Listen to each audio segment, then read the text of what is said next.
मेरा नाम कामिनी शर्मा है। मेरी उम्र 30 साल की है। मैं एक शादीशुदा स्त्री हूँ। मेरे पति का नाम रमेश गुप्ता है। वो 32 साल के हैं। वो एक प्राइवेट कंपनी में नौकरी करते हैं।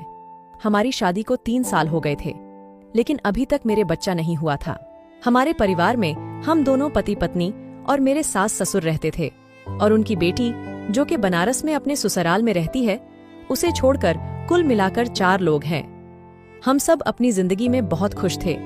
अचानक हमारी खुशियों को किसी की नजर लग गई और मेरी सासू माँ का एक एक्सीडेंट में निधन हो गया, जिससे हमारे घर में शोक की लहर छा गई।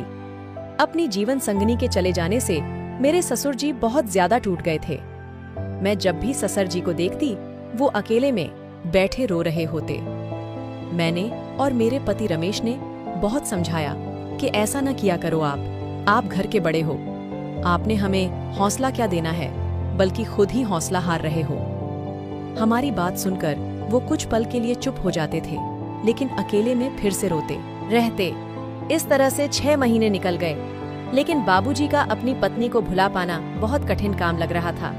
हमने उन्हें कुछ समय के लिए हमारी बनारस वाली बेटी के घर भेज दिया, ताजो उनका मन बहल जाए। क्योंकि अक्सर ही देखा गया है कि जब हम घटना स्थल वाली जगह से दूर हो जाते हैं, तो हमारे मन में नई जगह का माहौल घर कर लेता है और घटी हुई घटना कुछ पल के लिए भूल जाती है। वहाँ बाबजी 1 महीने के करीब और घटी हुई घटना कुछ पल के लिए भूल जाती है।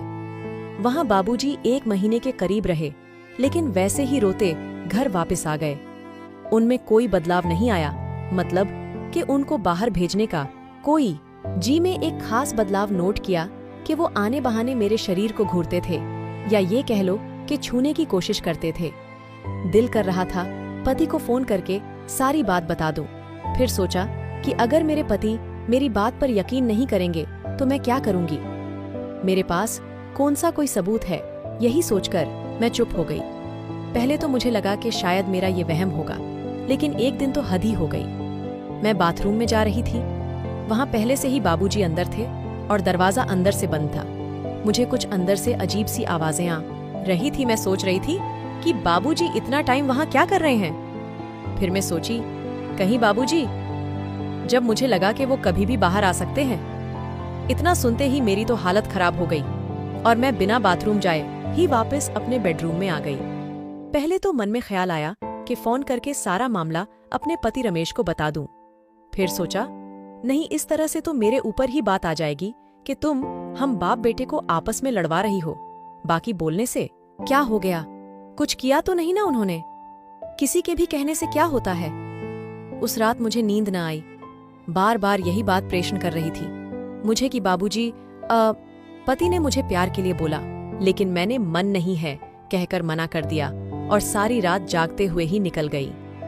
अगली सुबह पतिदेव शहर से बाहर 2 दिनों के लिए ऑफिस के एक मीटिंग में चले गए। अब मैं और बाबूजी हम दोनों घर पे रह गए। मेरा डर के मारे एक एक पल बरसों जैसा निकल रहा था। मेरा हरना भी लाजमी। पूरा दिन भर घर का काम किया और पिछली रात को नींद न आने के कारण अब नींद ने घेरा डालना शुरू कर दिया।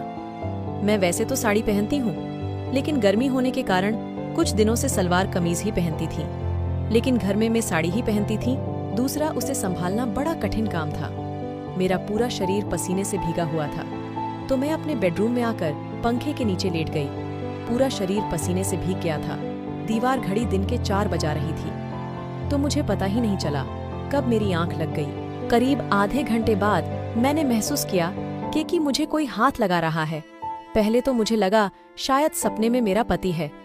फिर मैं एकदम से हड़बड़ाहट में उठी और अपने कपड़े ठीक किए और पूछा, बाबूजी, आप यहाँ कोई काम था तो मैं ये बना लिया होता। बाबूजी बोले, बहू, वो चाय पीने को दिल कर रहा था, इसलिए आवाज लगाई थी। तुमने कोई जवाब नहीं दिया।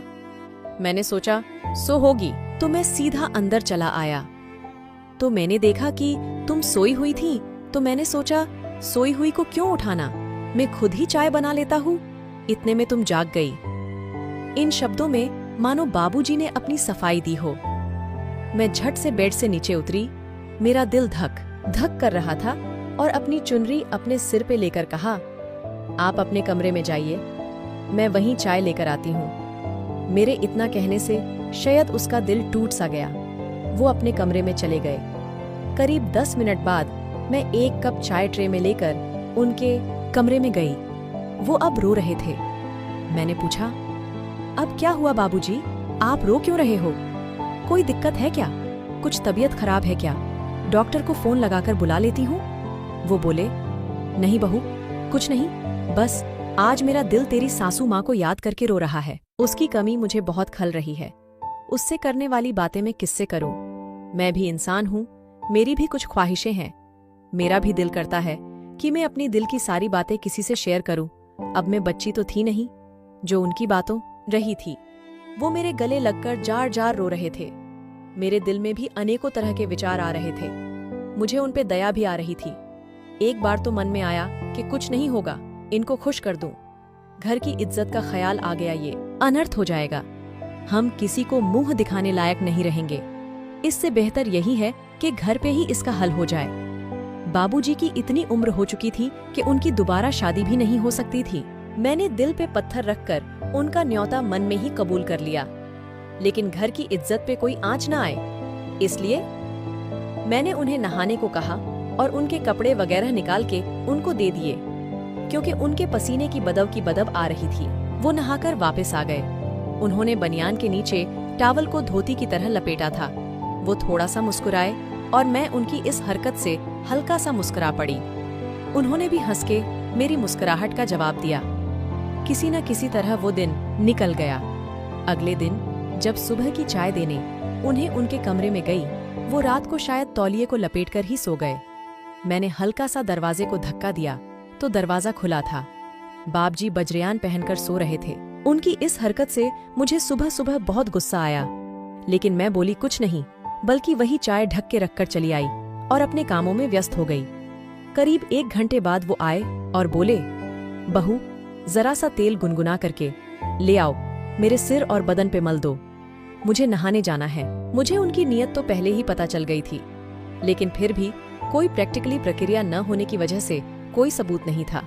मैं कटोरी में गर्म करके तेल लेकर आ गई और उन्हें बोला, लो बाबूजी, तेल और लगा लो, खुद ही मैंने कपड़े धोने जाना है। वो बोले, बहू, सिर पे तो मैं खुद ही लगा लूंगा, लेकिन पीठ पे कैसे लगाऊंगा, सो तुम ही ये कष्ट कर दो। इतना बोलकर वो आंगन में पड़ी खाट पे औंधे मुंह लेट गए। मुझे सुबह से ही बहुत गुस्सा था। मैं उनकी पीठ पे तेल लगा रही थी।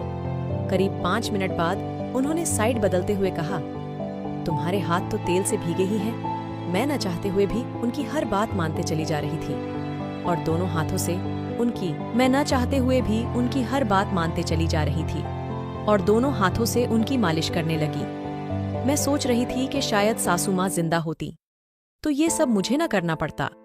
इन दो कैसे रहते होंगे बाबूजी माँ के बिना? इन्हें तो 8 महीने से ऊपर हो गए हैं। सासू माँ को गए हुए मैं सोचों में इतनी डूबी हुई थी और सब कुछ वहीं छोड़कर अंदर भाग गई। वो उठकर मेरे कमरे में आ गए और बोले, क्या हुआ बहू, तुम चली क्यों आई? कोई बात है तो बताओ, क्या रमेश के बिना दिल नहीं लग रहा? मैं हूं ना, बोलो क्या बात या किस चीज की कमी है? मैं वो कमी पूरी करने की कोशिश